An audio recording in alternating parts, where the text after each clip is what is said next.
Okay, Saturday, June 28th, 2025, and this is just a second video. Like I said, I'm doing one video per topic. I thought they'd be shorter, but the previous video I did on, buying an apartment in Norway, in Oslo in particular, and where to buy. But now this video is about something that's really been on my mind, based on recent events in the news. So we saw all the happening in Iran and, this Palestine thing. And I really had a lot of thoughts here about Palestinians, and this is just a conversation I would love to have with a Palestinian sometime, or a Palestinian leader, So the Palestinians obviously are upset because the Jewish people or Israelis took some land from them about the size of New Jersey. Actually, they offered to coexist, but they didn't want to, and so that sucked, for them, and they've been, fighting for this to get their homeland back, or to get a homeland, although they rejected all these coexistence deals, and my view is this, that humans have been migrating and moving around and bumping into each other for as long as we've had history. It's so annoying, these airplanes all the time flying over. I mean, maybe have to go to a more quiet area. I don't know if it would make any difference. So yeah, that's been going on and on and on, and there's a lot of argument, about, all this. And like when you're here in Brussels, you see all these like Palestinian parades and everything. And like I said, I don't understand like what they're doing. I mean, nobody's listening, nobody cares. Arrest Ariel Sharon, and here he shows up in Europe, and he shows up at the White House. He's not going to war crimes court anytime soon. But my view is like, you're wasting a lot of energy on this. Palestinians, I got in an argument with some guys at the phone shop. It's just a waste of time. Because here's the kicker. Here's the deal. You lost land area, granted it's beachfront, the size of New Jersey, okay? But what you got in exchange was all of Europe. The European politicians for the past decades, at least as long as I was born, probably last at least 40, 50 years, 50 plus years even, have opened up Europe to Arab immigration, including many Palestinians. You have Egyptians, Moroccans, everything here. And they have basically given you this continent. And in 50 years, the Arab people will be the majority in Europe. So that gives them a lot of power. They will be able to vote themselves in and take the governments and everything. They have, you have been given, something small was taken from you, and you were given something very big. You've been given Europe. And this demographic trends, like the native European people, they're not having babies anymore. They decided, going to jobs and, being gay and all this stuff is more important than having a family. They'd rather work two incomes and make payments on a BMW and a big apartment, than having 4 or 5 kids in a little shoebox. They don't do that anymore. But the Arabs here, they have a lot of kids, Palestinians, Egyptians, all the, I'm living in an Arabian side of Brussels, man, they're, Africans, they're walking around with 4 or 5 kids apiece, and then we have some Europeans behind us here. It's like us; they just have 1 kid. So, so the demographic thing is already it's a foregone conclusion. Unless a ton of European women quit their job and focus on getting pregnant and stuff like this, and want to hitch up, but it ain't happening. More and more people are single here. More and more people are depressed, living alone. But all the while, the Arabs and the blacks are reproducing. And in 50 years, all of this Europe is yours. This all belongs to you. And you have a real dilemma here, what to do. I mean, all the industry, all the institutions, even the Auschwitz camp in Germany, that's all going to belong to you. And how are you going to manage all of this? What are you going to do? I mean, are you thinking about this? All you're thinking about is like, fighting a battle or a war you're never going to win. I mean, there's nothing stronger than the Israeli army, right? They got the U.S. like a reluctant Trump who didn't want to go to war. They got him to bomb Iran, you know? I mean, you're just not going to win that. But what you are going to win is this demographic battle here in Europe, or the demographics. And like I said, in 50 years, you own all of this. You can elect yourselves in, you know, you can elect yourself a government, you can get rid of the European law, you can make this all Sharia, however the hell you want, whatever you want. And you have a lot to think about. You should be planning for this. You know, and like I said, even it could happen sooner than 50 years. You should be organizing yourselves, you know, and coming up with like a master plan. Like, do you unite all of Europe as one? You know, the European Arabia, and have only one language, Arabic? Or are you going to allow Farsi, Pashto? You know, because there's other Muslims too, you know, that speak different languages. But I guess they all speak Arabic because that's the language of the Quran. So I mean, you have to think about that. So do you have some parts that are going to be like Dubai, more liberal, you know, that allows drinking and, you know, infidels to come and party? And then you have other areas that are going to be like Afghanistan, you know, strict Taliban, all covered up. You know, how are you going to manage this? You know, how are you got to make a plan? You know, this fighting for Palestine and trying to get that land back from Israel and throwing rocks at Israeli soldiers and all this stuff. It hasn't been working. It's just it's been failed. But what is working for you is this demographics in Europe. So you gave up New Jersey, basically, a land-sized New Jersey, or land the size of New Jersey, and you got a whole continent. And you don't have to worry about Eastern Europe or the white nationalists and all these people here. You know, they're dying out. You know, like I said, their birth rates are low. You know, and they're not interested in having kids. You know, and or even a lot of the women don't want to have kids with them. You know, a lot of these women are already selecting Arab and black men over their own. You know, I don't know, because they're more charming, more fun. Maybe they own a business. You know, they're not so pissed off or overthinking. You know, they have rhythm. I don't know what it is, but it's happening. You know, and I'm just reporting on what I see. You know, I don't have much feelings about this in Europe, because I don't agree with the nationalism either, because it hasn't led to any population growth here. You know, it's most of these like European nationalists, they can't even get any women. They just sit on their computers and post memes all day. You know, I met a lot of them, you know, and stuff.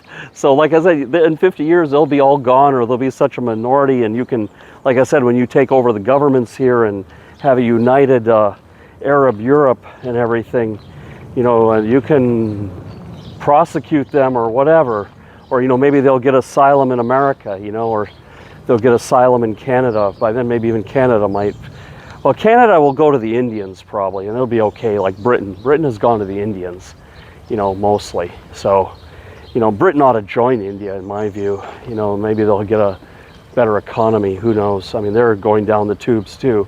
But, you know, Europe proper, you know, I mean, you might have a bunch of people in Scandinavia, like the northern part of Scandinavia, where it's too cold for Arabs and blacks. They might just go move up there, and that'll be what's left of you know, Europeans in 50 years. But the demographic, it's like a collapsing here, and it's all yours in 50 years.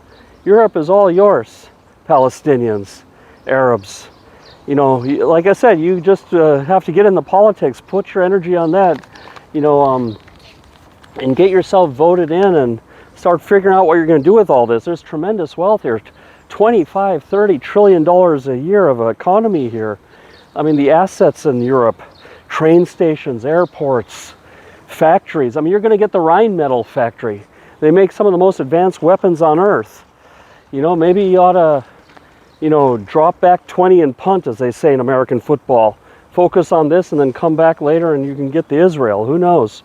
You know, but this is a conversation. I would love to just meet up with some Palestinians who wouldn't go all emotional and everything, and have a rational conversation. You know, because this is inevitable. This is happening. You know, Germany, all these politicians, you know, all the gay ones, all the feminist ones, They want this to happen, even though it would be the end of their ideologies. You know, all this stuff is against the Quran, you know, and yet they want this to happen. All the things that the liberal Europeans are doing, and they're winning this. You know, the right wing is not winning here. They're getting some votes and everything, but like I said, in the background, the demographic is already on track. You know, all these, a lot of these people here that were migrants, they're already citizens, and then their kids are being born citizens, and you cannot change laws, you know, like to DNA test people and stuff. That's never going to pass. It's already too late for that, you know, to like start sending people home who've already got passports, you know, to, you know, do retroactive citizenship laws. That just ain't going to happen. And that's what you guys ought to focus on, Palestinians. You know, getting your, you know, like I said, you're going to be, this is all just going to fall in your lap. You know, it was all given to you. Something was taken from you, but something was given to you too. You know, you were also given something. I was just looking at the time. So, what are you going to do with this gift? You know, it's a gift. Yes, there was some injustice and everything. You know, it's arguable. You know, because like I said, you know, my parents were part of the India-Pakistan partition. They just moved on. But you can do more than move on. You know, I can't even imagine. Mercedes-Benz, you know, all these pharmaceutical companies, they're all going to belong to you. You know, the Airbus Industries, you know, all this is going to belong to you. What are you going to do with all this power and wealth? You know, so... yeah, 50 years from now, I will be 120. I'll be, you know, I'll probably still be alive, but not doing that well. Maybe making a video for reacting to this one 50 years from now. Or no, I'll be 104. I'll be 104. Yeah, definitely should be alive. I was thinking, I'm not 70, I'm 54. But yeah, when I'm 104, I'll come back to this park and, you know, make a retrospective video. You know, if it'll even be allowed to film. I mean, I don't know what part of the new Arab Europe that Belgium would be. It'd be a more liberal area, or it'll be a, you know, more strict area. I'm sure there'll be like different zones. Like maybe Monaco will be like this Dubai, and you know, this area would probably be more strict. You know, I'm not sure, but and you know, once you have all of the Europe, then you can grab Switzerland, you can grab Norway, and all these countries. Like I said, you have all this power. You know, because you're the ones having the kids, you know, and anyway, you have a lot to think about. You know, the Palestinian people, you have a lot to think about. I'm not even joking here. You can look at the statistics and draw the lines. You know, you're winning the demographic race, and in 2 generations, it's going to be very different here. It's already a foregone conclusion. Because nothing changes in Europe without a lot of discussion, decades of discussion. So by the time they realize that they're going to be the minority, they already are. And it's inevitable you guys will be in the politics and vote yourselves in, or your kids' will, you know, be more politically active, understanding this, because this is nothing secret. Anyway, you all take care, and if you're like a Palestinian dude or something, you know, drop me a line. You know, maybe we can do a video together or something, you know, and you know, so I hope you let us visit. I hope you let my daughter and everyone visit. I mean, we're not Muslims, we're Baptists, you know, by religion, you know, official religion or whatever in our family. So I hope you have allow us to come and visit.